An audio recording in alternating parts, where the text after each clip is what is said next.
Thank you for watching another episode of Stoner's Reviews. Our mission is to help you decide what to love making next. Today we're reviewing this kit that is essentially R2-D2. You can see they didn't even put a picture on the front there because they're worried about IP issues, I'm sure. But yeah, when it's done it should look something like that. Let's take a quick look at the front of the bag here, or book here. Bag. Looks like it does have numbered bags, as you can see there. So yeah, let's take a quick look at some of these real quick. They're definitely Lego-sized bricks. Alright, well, it should be a fun kit to put together, assuming all the pieces are there. And I did pick this up on Temu. I will get it put together for you on camera, and we'll give it a full review after we're done. Alright, let's hit it.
Okay, this kit's done. It went together pretty well.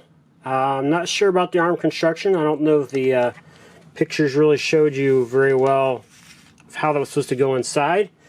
And so I think this ends up making this kit, unfortunately, a little bit of a fail here.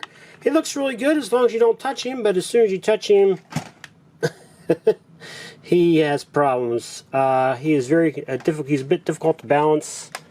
I think it's because the entire structure on the arms isn't quite right, or legs, whatever you want to say for him. And so, while he looks really good, if you can get him positioned well enough, on the bottom side he does have the extendable leg. It does kind of pop out there, but he's too heavy for it, so he ends up depressing it anyway, but in theory he would just do like that, see, it just drops right in there. So he's too heavy for that. If you got some heavy rubber bands on him, maybe that would work out. Maybe if you doubled up the rubber bands. Other than that, he was a very good looking kit, no missing parts.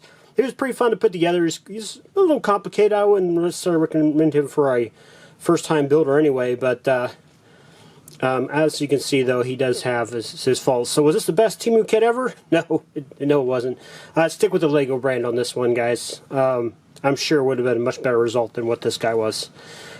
He did come with a little miniature R2-D2 and a sign. I think this was a win. Okay, as you can see, I kind of have him all torn apart there. He wasn't standing up very well.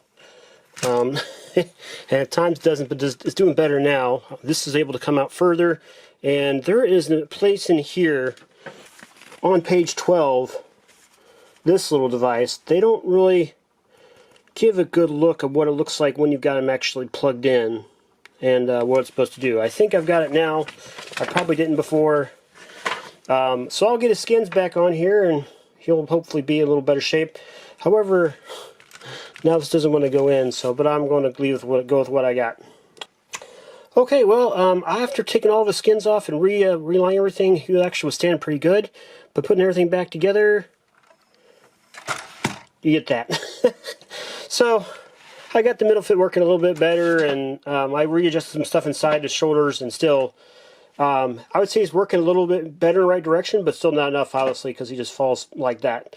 I'm going to give this kit a C+. It looks very good. It looks just like R2's best. I think he came with bricks, and that's probably because this is a ripoff of a Lego kit, because Lego does have R2-D2 to build. So I'm going to say, yeah, stick with the Lego build here. You're not going to save yourself anything by putting together this guy.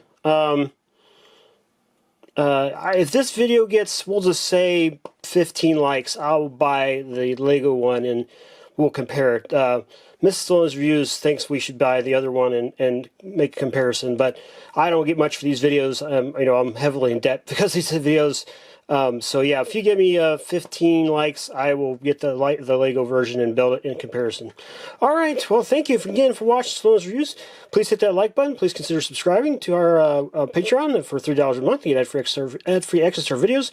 That 3 months can help you decide what to build next. Thank you. Bye-bye. I finally got around to writing an outro to give you plenty of time to hit those like and subscribe buttons. Thanks again to those of you who have already subscribed, and one of you will have the good luck to be my first paid tier patron on Patreon if you subscribe today. For $3 a month, you get access to my videos without having to watch ads. Thank you in advance.